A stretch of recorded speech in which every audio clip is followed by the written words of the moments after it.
Ito ang DWD 1134 kHz AM. Balita, impormasyon at musika. Ito ang DWD AFP Radio. Boses ng Kawal Pilipino. Kayo ay nakatutok sa DWD AFP Radio. Kami po ay kasapi ng KBP, Kapisanan ng mga Broadcaster ng Pilipinas. Sa dami ng mga nangyayari ngayon, sigurado ka bang tama ang lahat ng naririnig at nababasa mo? Bago ka mag-react o mag-share, think ka muna! Ang Think Ka Muna Pilipinas ay isang media and information literacy advocacy campaign ng MediaQuest kasama ang KBP at ang himpilang ito na nagpapaalala sa atin na mag-pause, mag-isip-isip at kumilos ng may alam. Dahil ang goal, isang mas informed, listo at responsableng Pilipinas. Think Ka Muna Pilipinas! Dahil sa atin magmumula ang isang mas mapanuring bansa.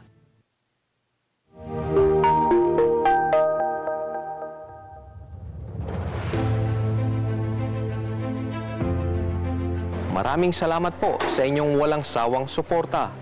Isang malaking karangalan para sa ang inyong kawal production ng Media and Civil Affairs Group, Civil Military Operations Command, Armed Forces of the Philippines, na makatanggap ng Anak TV Seal Award headed by President Elvira Yap Go. Isang parangal na binibigay sa mga programa sa telebisyon at online shows na may mataas na kalidad at itinuturing na angkop, ligtas at sensitibo para sa mga bata at pamilyang Pilipino. Kami ay patuloy na magiging ehemplo sa mga kabataan. Sisikapin po naming makapaghatid ng makabuluhang kwento kung papaano isinasabuhay ng Sandatang Lakas ng Pilipinas ang misyon nitong protektahan ang bawat mamamayang Pilipino at panatilihing ligtas ang ating minamahal na bansang Pilipinas.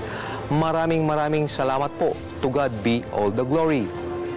Kami ang inyong kawal. Kami ang inyong kawal.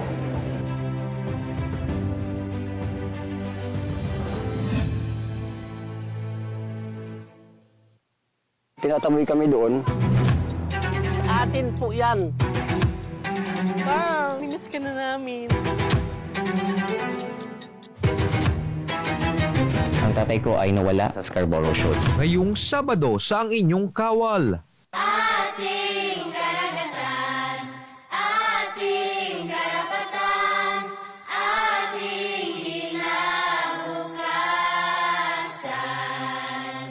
Sa mga mangingisdang Pilipino, nandito po ang Philippine Navy, ang Hukbong Dagat ng Pilipinas, para tumulong din po sa inyo at tulungan na magkaroon po kayo ng lugar na pangingisdaan, lugar sa ating karagatan na ligtas upang kayo ay makapangisda at patuloy na magkaroon ng ikinabubuhay. Pag po natin pabayaan, ipaglaban natin ang West Philippine Sea. Atin po yan. Atin ang West Philippine Sea. Lahat ng yan sa ang inyong kawal. Sabado alas 8 ng gabi sa UNTV, your public service channel.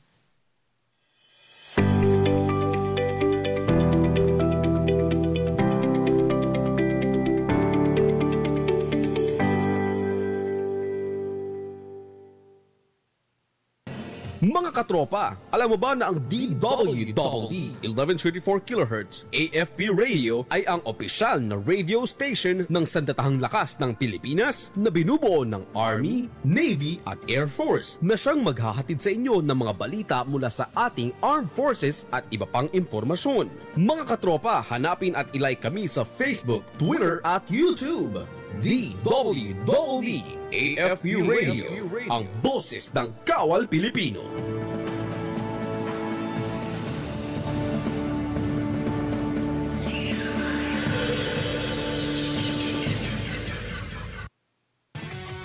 Mga katropa, para lagi kang updated sa inyong Sandatahang Lakas ng Pilipinas, siguraduhin naka-like at follow ka sa AFP Radio DWDD Facebook page at nakatune in sa 1134 kHz AFP DWDD. Panoorin ang weekly documentary program ng AFP Radio na Ang Inyong Kawal, Sabado alas 8 ng gabi. Simulcast po ito sa inyong Kawal Facebook at YouTube channel. And keep up the good work sa team. Ay ang Media and Civil Affairs Group, CRS-AFP, maraming salamat po sa inyo.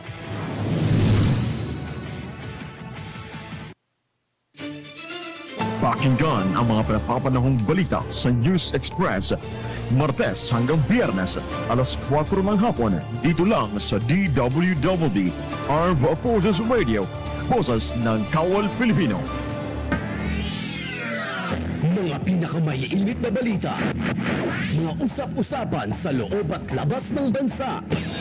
Ang programang maghahatid sa inyo ng purong mga istorya sa loob ng 30 minuto. Ito ang News Express Afternoon Edition. Isang magandang hapon, Luzon, Visayas at Mindanao at sa ating mga kasundaluhan sa Camp Emilio Ginaldo.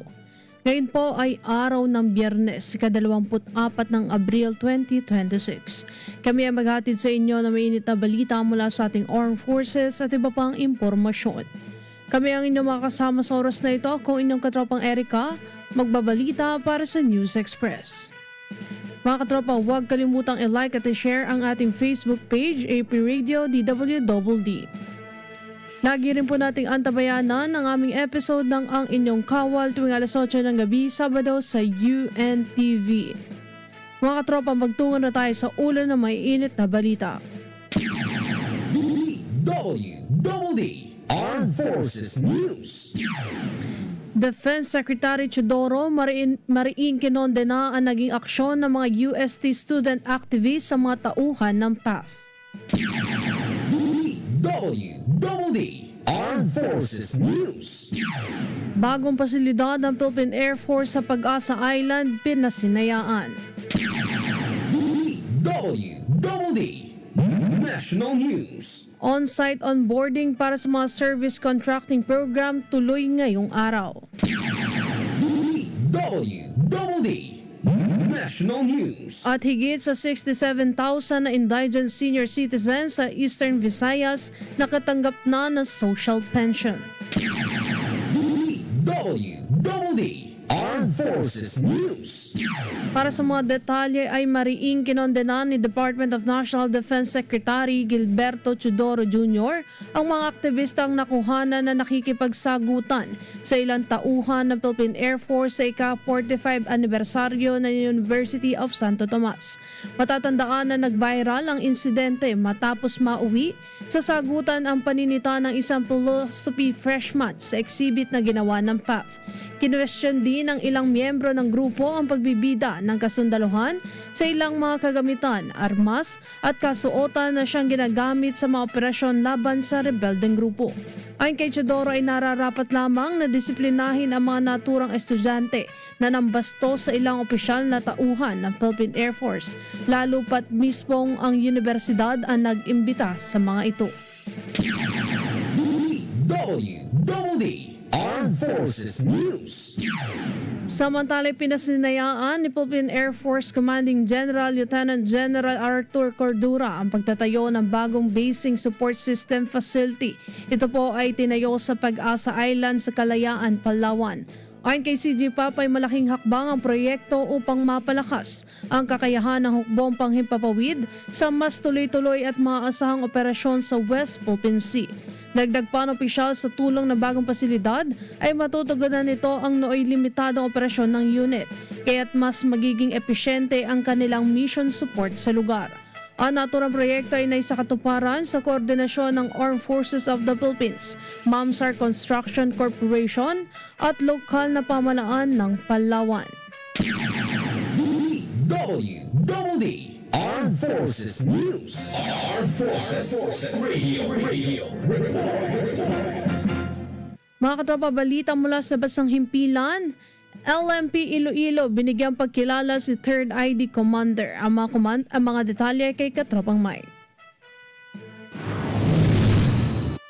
Yes, katropa, kinilala ng League of the Municipalities of the Philippines sa Iloilo Chapter si 3rd Infantry Spearhead Division Commander Major General Michael G. Samson sa 3rd Iloilo Local Chief Executive Provincial Conference na ginanap sa Sams 21 Hotel, Iloilo City.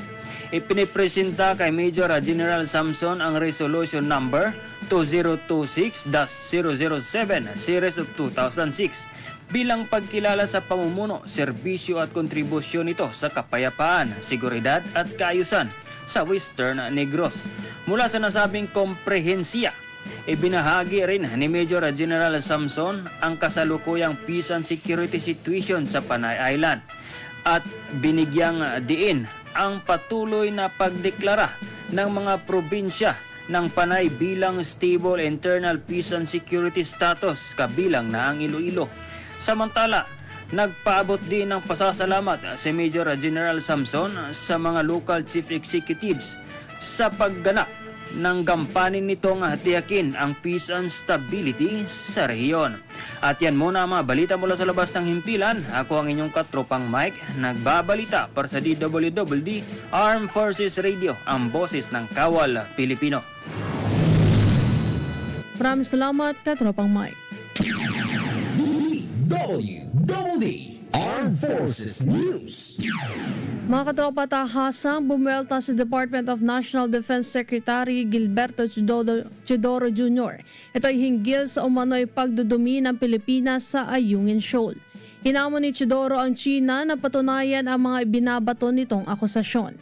Kaugnay nito ay matapang na sinabi ng opisyal na magaling lamang aniya ang China sa pag-aakusa, subalit hindi naman ito kayang patunayan ang kanilang mga ibinibintang.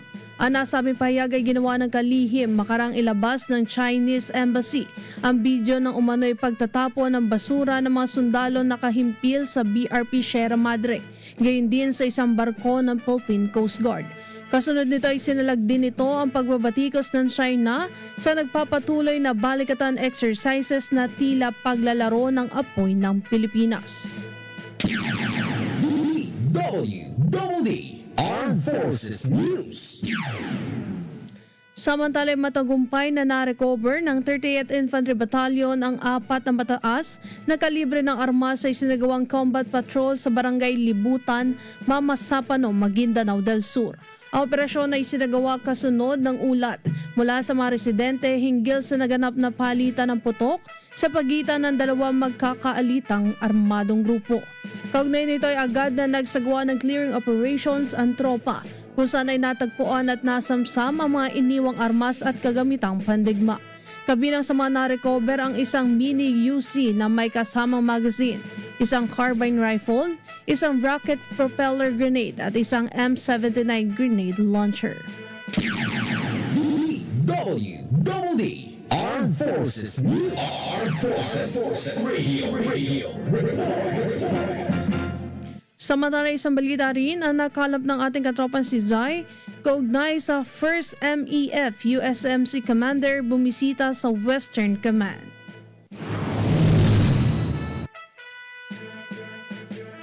Magandang hapon mga katropa. Bumisita si 1st Marine Expeditionary Force United States Marine Corps Commanding General Lieutenant General Christian F. Wortman sa Headquarters Western Command, Kamakailan. Ang nasabing panauhin ay malugod na sinalubong ni Westcom Acting Commander Commodore Charles Merrick A. Villanueva, Philippine Navy, kasama ang mga key officers at personnel ng command. Ang pagpupulong na bahagi ng pagbisita ni Lieutenant General Wortman ay nagbibigay diin sa matatag at matibay na pakikipag-ugnayan sa pagitan ng Pilipinas at Estados Unidos na binibigyang diin ng mga shared values, mutual trust at matibay na commitment sa seguridad at katatagan ng rehiyon. Pinagtibay ng parehong leader ang kahalagahan ng patuloy na pakikipagtulungan, pinahusay na interoperability at patuloy ng pagkasanib ng mga inisyatiba upang higit pang palakasin ang kahandaan at kakayahan ng kani-kanilang mga puwersa. Samantala, ang pagbisita ni Lieutenant General Wortman ay bahagi rin ng kanyang suporta para sa kasalukuyang balikatan exercise, isang patunay sa matibay na military-to-military relationship sa pagitan ng dalawang bansa. Ito ang inyong katropang Jai para sa DWWD Armed Forces Radio, ang boses ng Kawal Pilipino. Maraming salamat, katropang Jai. DWWD Armed Forces News.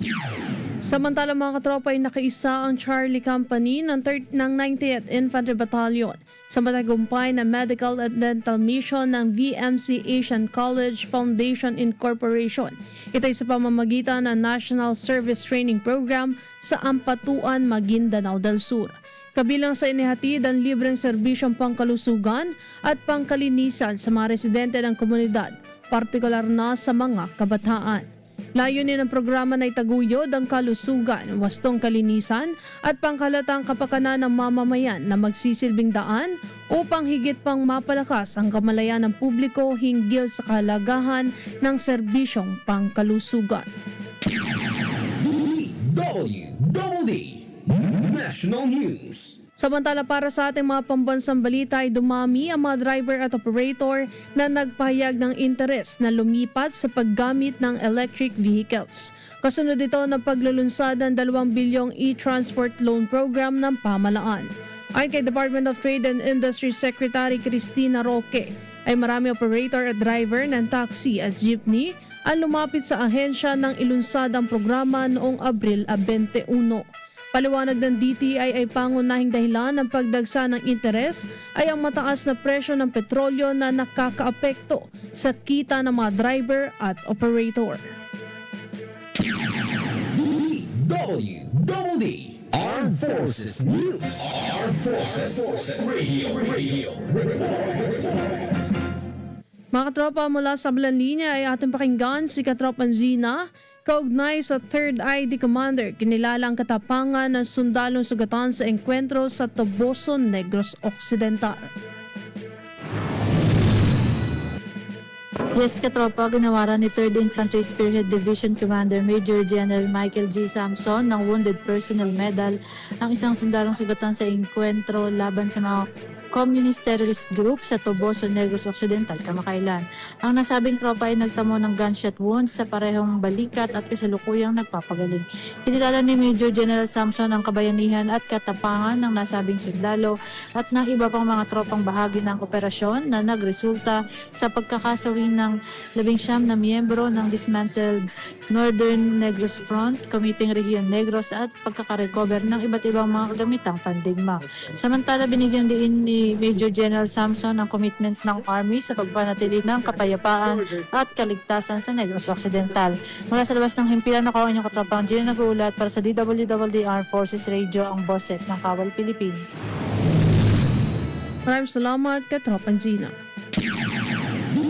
DWDD National News. Mga katropang, muling magsasagawa ngayong araw ang Land Transportation and Regulatory Board ng on-site onboarding para sa Service Contracting Program. Naka-schedule ito sa Parañaque Integrated Terminal Exchange mula sa alas 9 ng umaga hanggang alas 5 ng hapon. Ayon sa LTFRB ay layo na aktibidad na mas mapabilis ang proseso ng pagsali ng mga operator sa programa at mas mapalawak ang saklaw ng service contracting program sa bansa. Hinikahikayat din ng LTFRB ang lahat ng kwalipikadong operator na samantalahin ang pagkakataon para maging bahagi ng programa at makatanggap ng kaukulang suporta mula sa pamahalaan. DWDD National News. Samantala, pinawi ng Department of Trade and Industry ang pangamba ng publiko na may nakaambang pagtaas sa presyo ng sardinas sa merkado. Ayon kay DTI Secretary Cristina Roque, ay walang katotohanan ng kumakalat na espekulasyon tungkol sa price increase. Nauna rito ay lumabas ang ulat na hiniling ng Southern Philippines Deep Sea Fishing Association ang pagtaas ng presyo ng 155 gram na lata ng sardinas mula sa 15 hanggang 31. Gayunman ay nilinaw ng DTI na wala pang opisyal na pag-uusap o kahilingan mula sa anumang canning company. DWDD Armed Forces News. Armed Forces Radio. Mga tropa, may update rin si Katropan Zimboy patungkol sa 552nd Engineering Battalion Commander bumisita sa 12IB.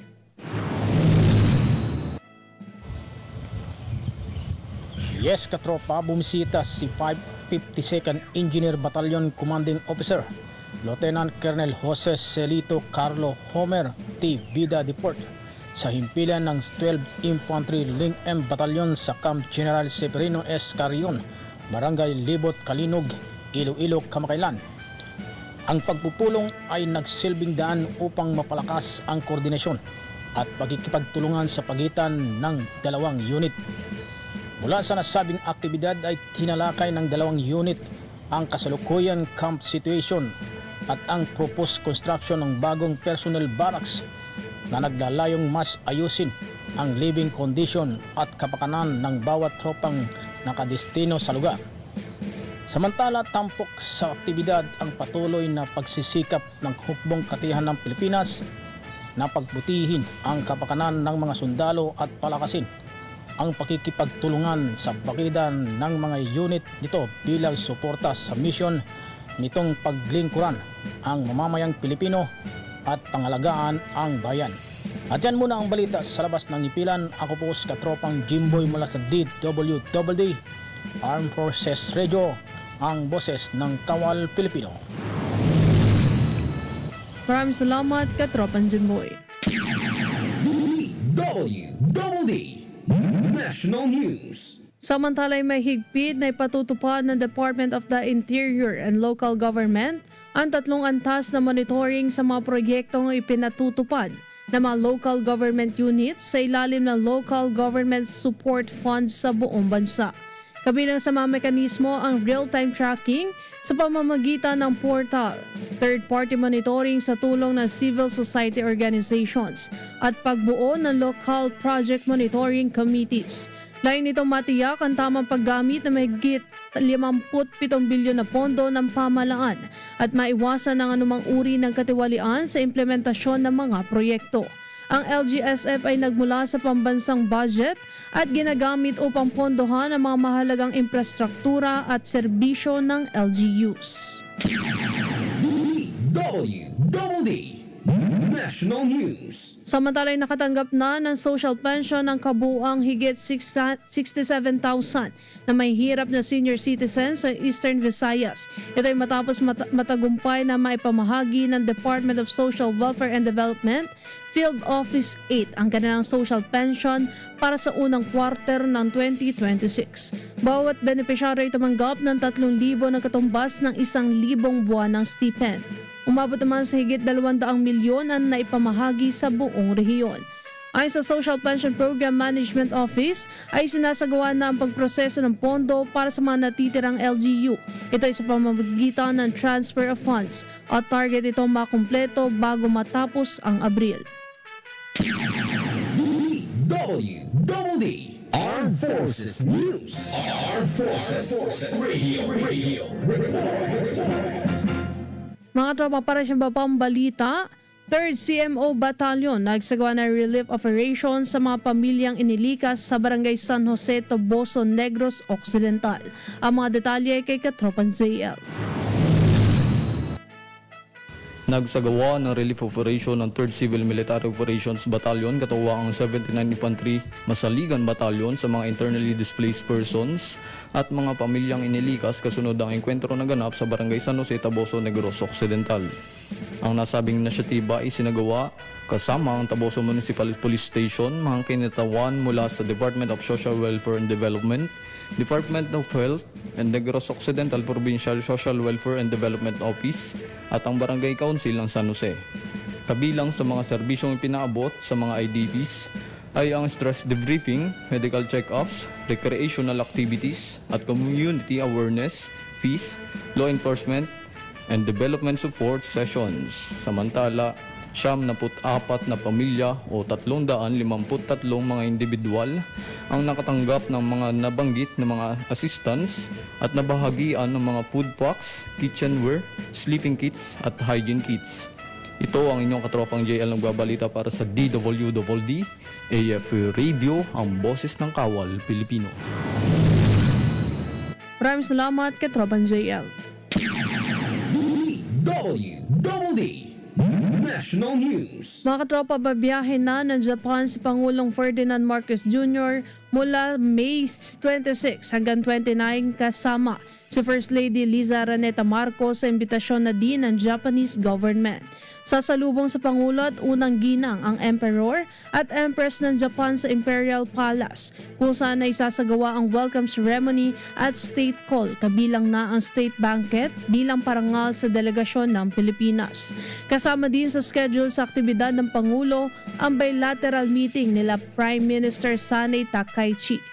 Dito ay nakatakdang talakayin ang pagpapalalim na ugnayan pang-ekonomiya at seguridad ng Pilipinas at ng Japan. Pag-uusapan din ng dalawang leader ang energy security, food security at maritime cooperation sa gitna ng mga kasalukuyang pandaigdigang hamon. DWDD National News. Samantala, itiwala Malacanang na maibabalik sa Pilipinas si dating Ako Bicol Party List Representative Saldico. Kasunod ito ng pagbiyahe ni Justice Secretary Frederick Vida sa Czech Republic. Ayon kay Palace Press Officer Claire Castro, ay tiwalang pamalaan na maayos na may sasagawa ang proseso ng pagpapauwi kay Ko. Gayunman ay sinabi niya nakadepende pa rin ang mga susunod na hakbang sa magiging kasunduan ng Pilipinas at Czech Republic. DWDD Armed Forces News. Armed Forces Radio. Kaugnay nito ay may ulat muli ang ating katropang si Ella kaugnay sa vegetable packs ipinamahagi sa community pantry sa Canlubang, Laguna.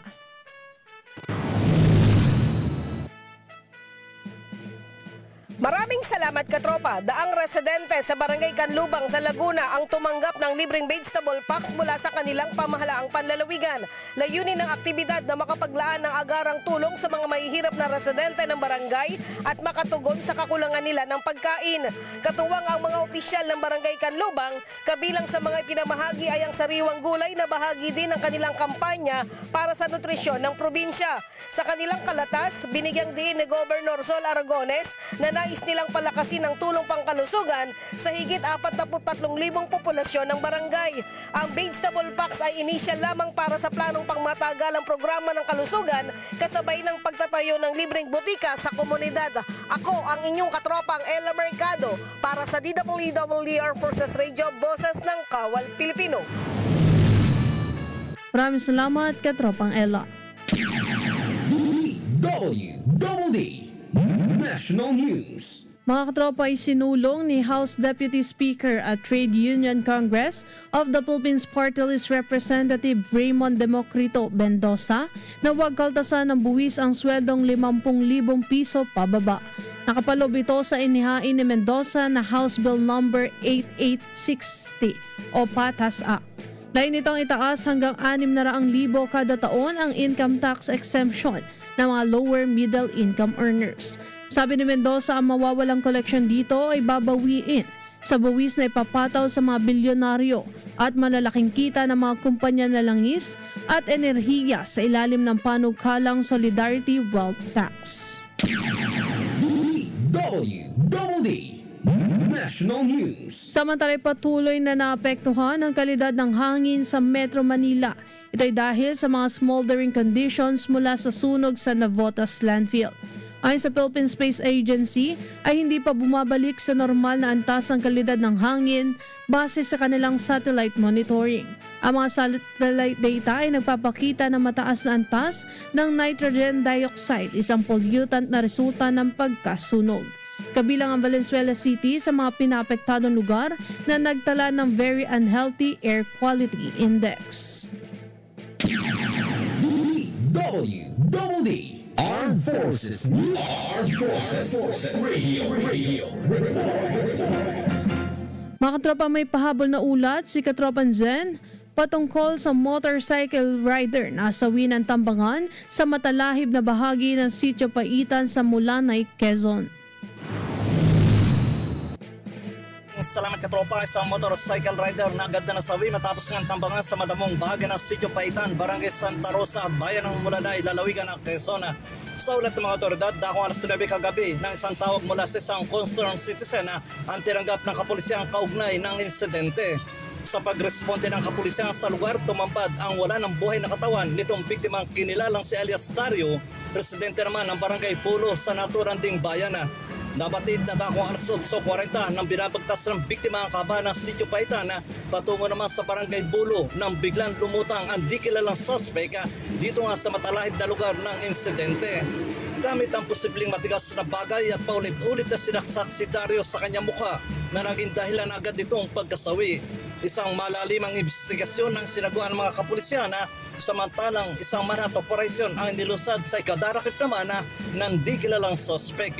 Ako naman si katropang Jen Handugan para sa DWDD Armed Forces Radio, Boses ng Kawal Pilipino. Maraming salamat katropang Jen.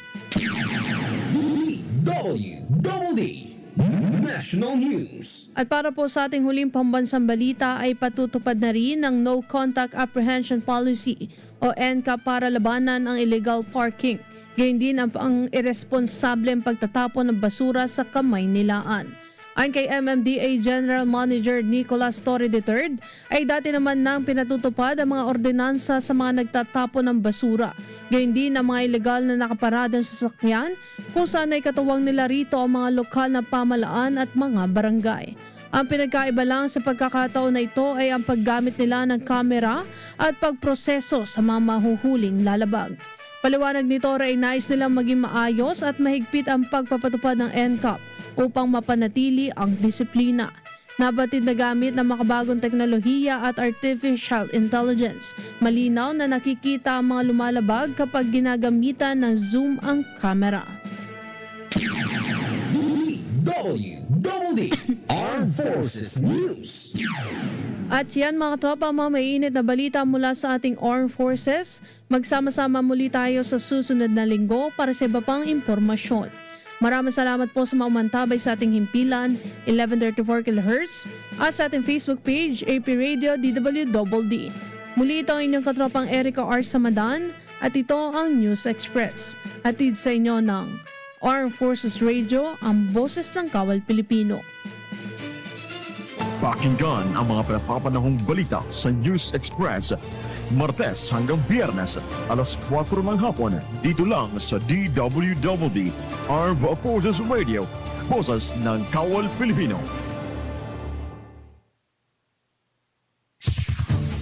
Ito ang DWDD 1134 kHz AM.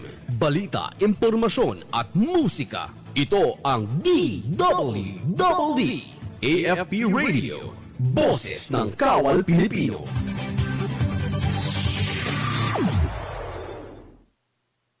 Kayo ay nakatutok sa DWDD AFP Radio. Kami po ay kasapi ng KBP, Kapisanan ng mga Broadcaster ng Pilipinas.